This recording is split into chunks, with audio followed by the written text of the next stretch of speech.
Good afternoon, everybody. My name is Carl. I'm a recovery coach here at Calvary Recovery Center. This is our men in training meeting for the day. It says why men are more vulnerable to addiction. Let's hop into it. It says addiction does not discriminate. It does not care how much money you make, the kind of car you drive, the job you have, or the life you live.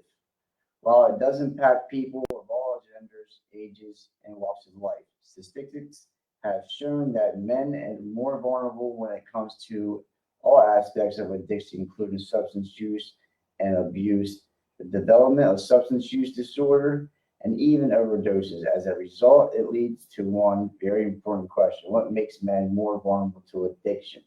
The best and most comprehensive way to answer this question is to understand the factors behind male addiction, examining the biological, psychological, and social elements that contribute to substance abuse in men allows us to able to get in the root of the issue as well as discover any underlying contributing issues.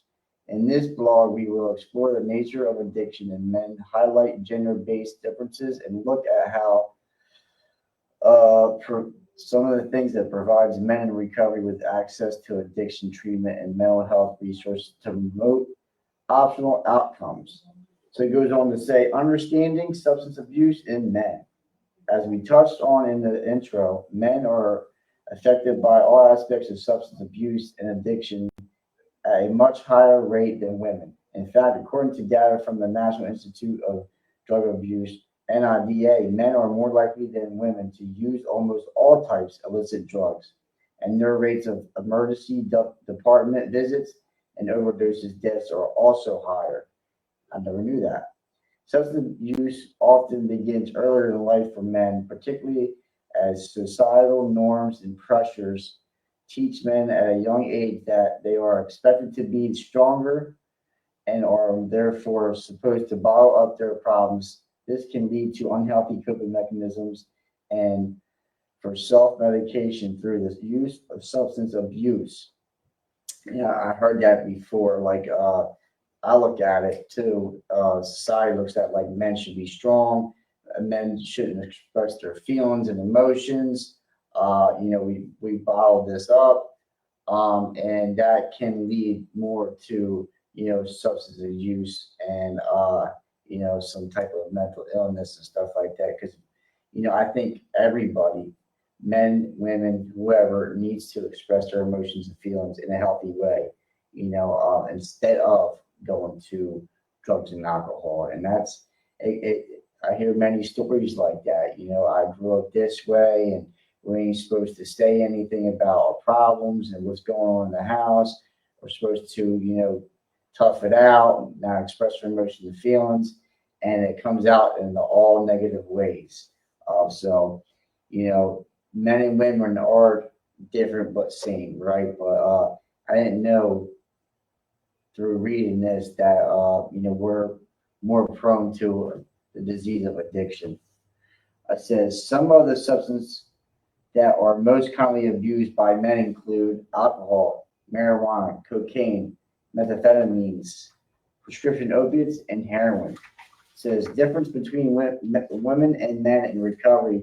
So, what are some of the specific differences when it comes to addiction in men versus women? Well, while both genders are susceptible to addiction, of course, the pathways, progression, and treatment responses vary significantly. This can include men are more likely to begin using substance due to peer pressure, a desire to experiment, or to enhance performance. Women, on the other hand, are more likely to use substance as a way of self-medicate and psychological trauma or emotional pain. And I agree with that. This is like part of my story.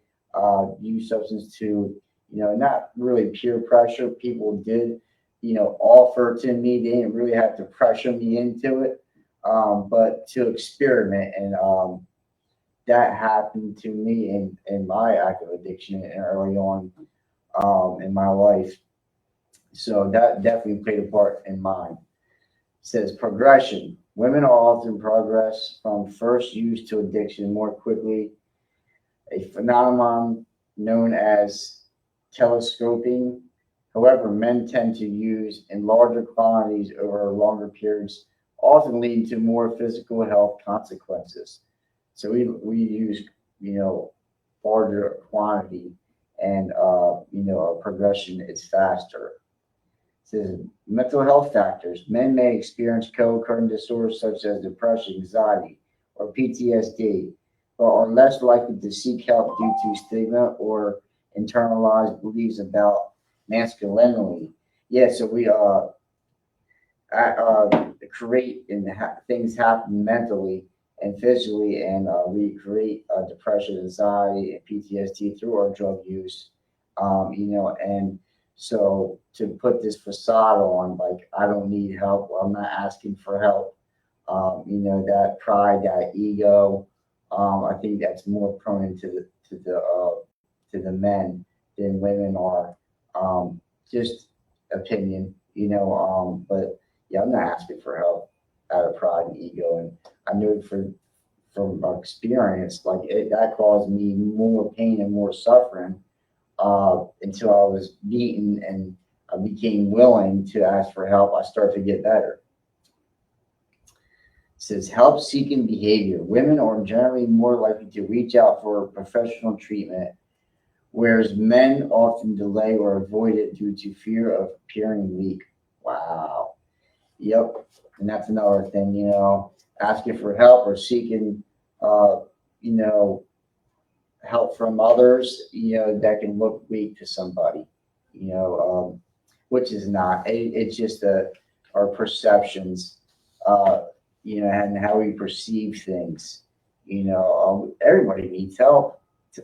you know, uh, there's no way getting around it, and like you try to go through, which I try to go through life, alone and do my own thing, right, in my own will. And that, got me into a lot of trouble, and I was very isolated and very lonely, and that fueled my addiction. So everybody needs support, everybody needs help, right? It's not like I'm weak because I need your help. That's just a negative mindset. Says men and addiction. What are the challenges they face? Beyond just those key differences, men face several gender specific challenges that can play a role in the development of substance abuse. Some of these challenges that are unique to men include social expectations. Many cultures reinforce the idea that men must be tough and independent. This discourages emotional expression and vulnerability to crucial components of healing and recovery. It says fear of stigma. Admitting to a problem, especially one that involves mental health or substance use, can feel like a threat to masculine identity. Fear of judgment from friends, family, or coworkers keeps many men silent.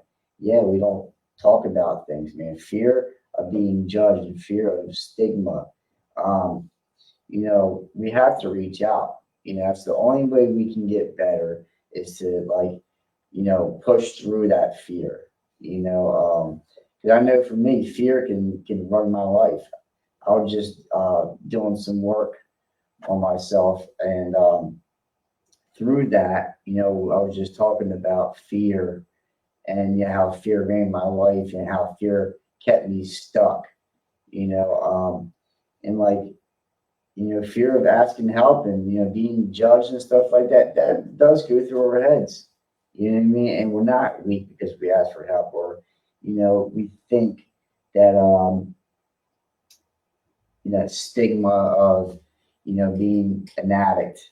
It's just we have to break that illusion that people suffer, people have problems, right, and people have some all types of issues. It doesn't make us better than or less than. It's just that person needs help. It says high risk occupations. Men are overrepresented in jobs that carry a high risk for injury, stress, and substance exposure, such as construction, military, and law enforcement. These environments often normalize or enable substance use. And I see it here in like the trades and stuff like that, and due to their jobs and what they do and who they're surrounded by, drugs isn't there present, and you're a higher risk of using drugs and alcohol in environments like that, and jobs like that, and that can play a part. It says underdiagnosed mental health conditions. Men are also less likely to be diagnosed with anxiety or depression, not because they don't suffer from them, but because their symptoms often present differently. They are also less likely to talk to someone or seek help when they feel like something may be off or wrong. As a result, they may turn to substance use to self medicate. That's a big one, self medicating. It's because instead of expressing herself and going for professional help or going to treatment or seeing a therapist, a counselor to get to the solution, right? So we turn to drugs and alcohol. We self-medicate, dealing with anxiety, depression, traumas, or whatever is going on with us. A lot of us turn to substance use, instead of going to counseling, therapy, treatment, the pathways that we talk about in recovery. Um, disease of addiction, it's, coming, I talked about earlier, coming back from the city can make us think some crazy things. So it's like, oh, well, that's me use drugs and alcohol. I can solve my issues, like I can go into a positive route and get the professional help that I need. Says lack of social support. Men often have smaller emotional support networks than women. Isolation can make it harder to cope with stress, leading some to seek relief in drugs or alcohol. Yeah, isolation is a killer, because we don't want to express ourselves a lot of times, and that happens in men and women, but I guess maybe so in more in men because we don't want to express and we don't want, sometimes for me, just, I'm going to note for me, like sometimes I don't want to express my emotions and feelings because I really don't want the feedback, right? It's not, fear of being judged or, I sometimes like I just want to express myself and I really don't want, the feedback, and that's okay too. As long as I try to talk to somebody and get the help that I need. But we can't relieve the stress and anxiety stuff like that through drugs and alcohol. It's just not the way to do it. There's other healthy ways to manage and cope with our emotions and feelings, and it's a lot healthier way to like better ourselves than causing harm to ourselves and everybody around us. It says reasons men are vulnerable to addiction. Understand what makes men more susceptible to addiction involves looking at several factors that are either exclusive to or more unique to men. Biological factors. Testosterone has been linked to increased risk-taking behavior, which can lead to earlier drug and alcohol use. Men also use substance differently, which can influence the development of dependence. So cultural conditioning, the societal pressure to be a man can push individuals to suppress emotions and avoid help and use substance to cope. This cultural narrative may be emotional openness with weakness. Peer pressure. Young men are often introduced to substance in social settings that reinforce usage as part of bonding. This can create a pattern of dependence that continue to adulthood. Coping mechanisms. Because men are often taught to ignore or numb emotional pain, they may not develop healthy coping strategies. Substance use can become a narrative outlet for stress, grief, or unresolved trauma. Yeah, so a coping mechanism that I used for many years was using drugs and alcohol and like causing harm and pain to myself and others. Very unhealthy. So there's different ways that we can cope and different strategies that we can go through life, and it's always good to get professional help that I talked about earlier. I seek the help that I needed, right? And I took the suggestions that were suggested to me, and my life got better, and we're going to taste the recovery and what recovery has offered me, and the people that I surrounded myself with. They, welcomed me with open arms, and they showed me a new way to live. So they showed me different strategies and ways to better myself and not go back to uh, the same lifestyle that I was living. So exposure to trauma. Trauma is a major driver of addiction, and men experience trauma in various forms, such as physical abuse, sexual abuse, combat experiences, or serious injuries. Left untreated, this trauma can lead to substance dependence. Yeah, so like left untreated, things untreated will eventually kill us. I can look at addiction today like as we talk about disease of addiction. We have something, we have an issue, whatever you want to call it, right? And left untreated, it can kill us. Just like anything else, cancer or cirrhosis through the liver. That's illnesses. And I know for me, I have the disease of addiction. And I have to treat it. And that's something I never did before.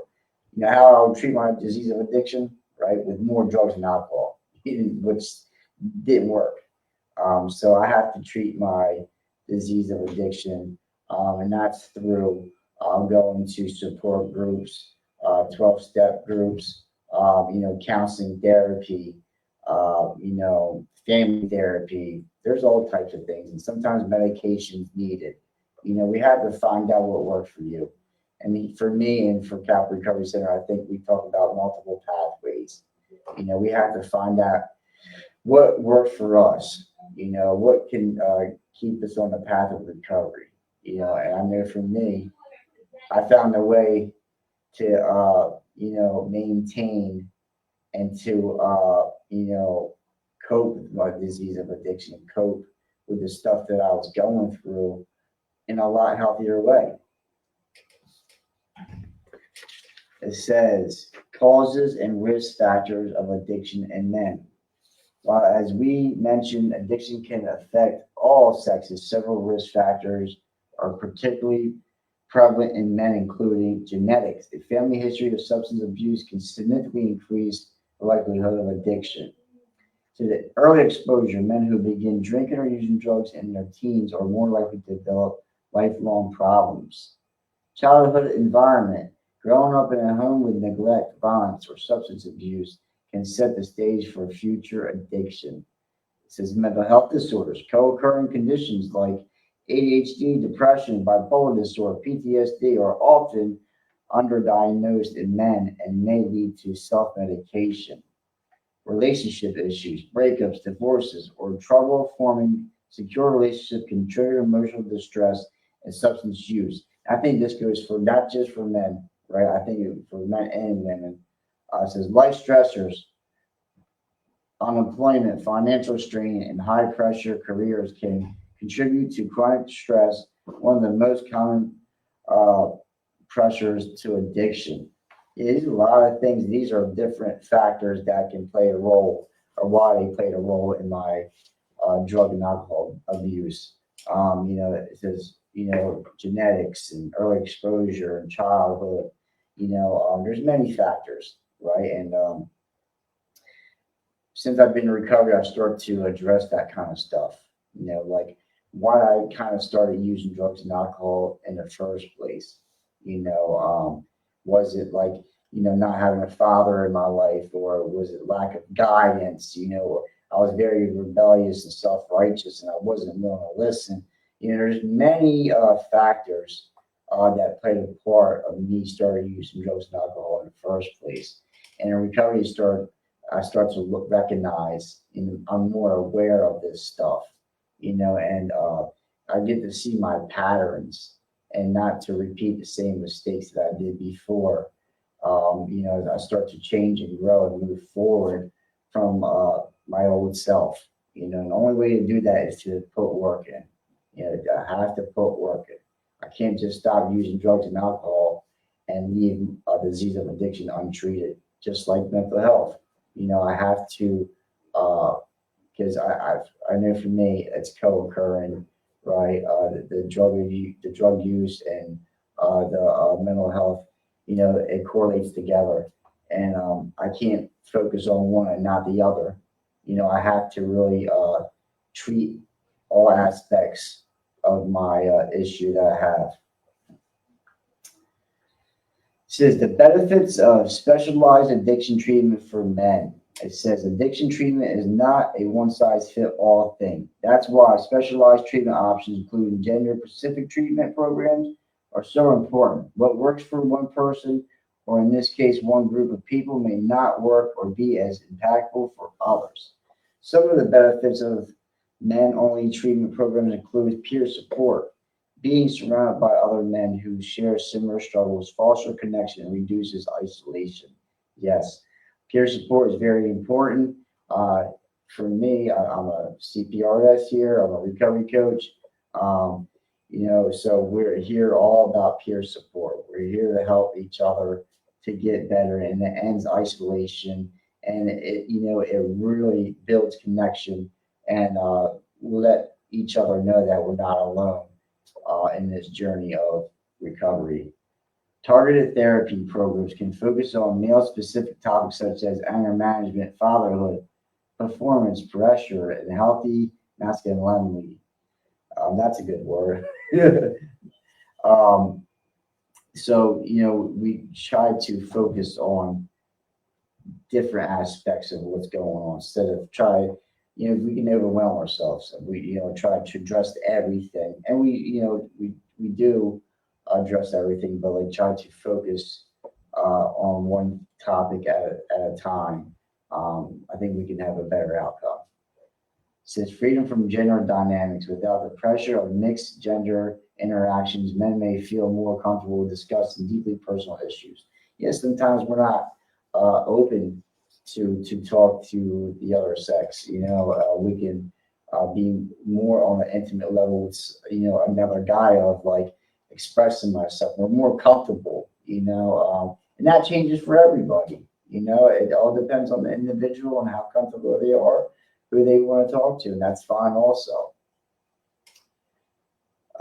It says treatment can incorporate physical fitness, outdoor activities, some training or spiritual development approaches that may resonate more with men. So there's different things that I guess for males that we can it changes us. And we talk about fitness and outdoor activities. I think that helps everybody. It's all positive stuff. Some of it is more for men, some are more for female, but I think overall, it benefits both sex. It does, so I guess on the aspect of for me to get better and uh, to change and grow, I try to focus on what works for me and not so much what's working for everybody else. But I pick up various things from different people that does benefit me in my recovery. Like you talked about, one size doesn't fit all. So I try to be open minded, have to be willing, and to ask for help, and take direction.